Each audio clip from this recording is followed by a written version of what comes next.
5:33 here on this Monday morning. After a weekend lull, there may be some renewed optimism for talks to end the war with Iran, but the White House says all options are still on the table. Doug Luzader joins us now live from Washington with a look at the developments from over the weekend and maybe what we can expect to kick off this week. Good morning, Doug.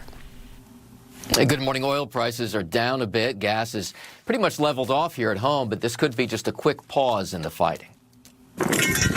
Iran-backed Houthi rebels in Yemen showed what they say was the shoot-down of a Saudi drone as spillover tensions rise in the Red Sea. But the Strait of Hormuz has been relatively quiet over the weekend. We are locked and loaded. UN Ambassador Mike Waltz said U.S. forces remain at the ready, but that the president decided to pause nightly airstrikes. He's giving talk some space. He's giving it a little bit of room. We've had both Oman and Iran and a number of our other negotiators engaged at every level. And he pushed back on reports that the U.S. is running low on missile interceptors and other defensive munitions, a point Democrats tried to drive home. We are depleting these every day, despite the fact that we could face other potential conflicts around the world.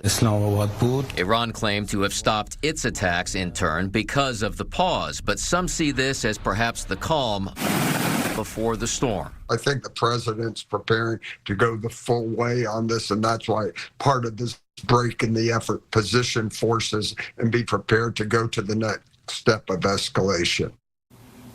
And tomorrow, Israeli Prime Minister Benjamin Netanyahu is set to meet with President Trump at the White House. Back to you guys.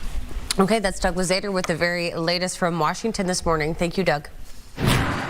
5:34 this morning, and House Democratic leader Hakeem Jeffries is kicking off 100 days until the midterm elections. Over the weekend, he unveiled the party's new affordability agenda. Rallying in Pennsylvania, he pledged Democrats will focus on lowering the cost of groceries, gas, housing, and health care. When you work hard and play by the rules, you should be able to live a middle-class life, a comfortable life, an affordable life, live the good life. We know what that looks like: a good paying job, good housing, good health care, a good education for your children, and when it's all said and done, a good retirement. That's the American dream. Democrats are looking to flip a handful of key seats to reclaim control of the House ahead of the November elections. And the Trump administration is reportedly preparing to increase ICE operations targeting Haitian migrants. According to reports, the plans could begin as early as this week, as more than 300,000 Haitians are set to lose temporary protective status and work permits following a Supreme Court ruling last month. The Department of Homeland Security says it does not discuss ongoing or future operations. More cases of that stomach bug virus are spreading in more states. Illinois, Kansas, Oklahoma, and Pennsylvania are now affected. Nearly 2,000 cases have been confirmed, with nearly 100 people hospitalized. The FDA says it's still focused on lettuce grown in central Mexico, supplied by Taylor Farms, despite a false positive sample from earlier this week.